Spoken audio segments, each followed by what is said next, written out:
Hello dear colleagues, my name is Dmitry and I work for the Dmytry Nikitin School, and today with me is Andrew Walkley, and you may know Andrew Walkley as the co-founder of Lexical Lab, which is a language school in London.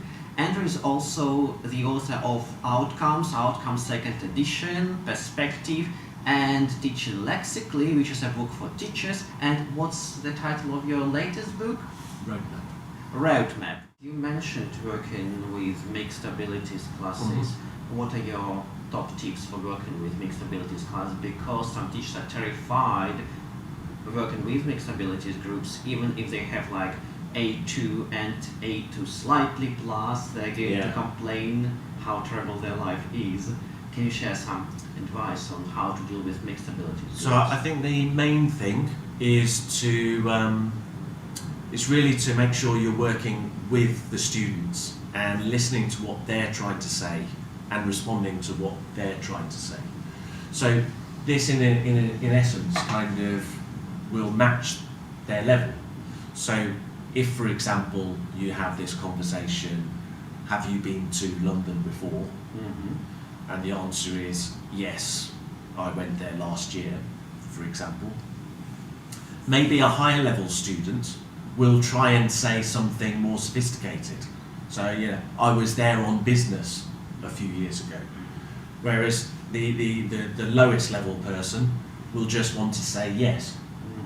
So on one level you can just provide the yes answer to the weaker student, but the higher level student, we can give them something slightly beyond what the level of some of the other students. We can respond to what they're trying to say, and in providing that language they're increasing their level, so you're managing them in that way. Doesn't it mean that actually for mixed groups, if you have, let's say, elementary and pre-intermediate, or elementary and intermediate students in one group, and it happens in some context. I've been teaching for university physical education department, I've been teaching English. I had students from absolutely zero to upper intermediate in one group. You just have to teach them. And does it mean that it's better not to work with any student's book, but just to teach kind of unplugged, combined materials? Because you can't really force students to buy an intermediate book if some of them are beginners and some are upper intermediate.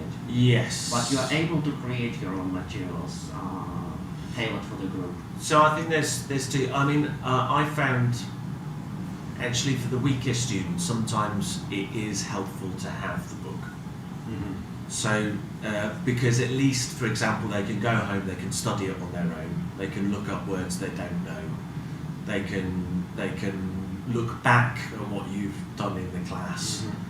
So to me, there's a value in having the book, seeing where they're going, seeing where they've come from.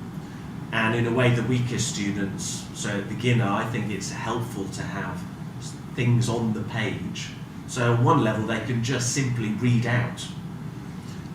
What you need is the book has to be things which they might actually want to say. So it has to be linked to something valuable in and of itself. But at the same time, what we need to be doing is constantly looking for opportunities for the students to go beyond or around this language. So it's giving them those opportunities to talk about themselves, to practice, where their language will, the level of the discourse will go to the level of the students in essence. So imagine you're doing something on feelings. We can teach some words to connect you with feelings. Say they're intermediate, you've got some students who are quite close to beginner. Those students will basically remember 3 feelings. They'll be tired, bored, happy, for example. The other students will try and remember all the other ones. The natural practice is then, well, tell me about a time when you were one of these feelings.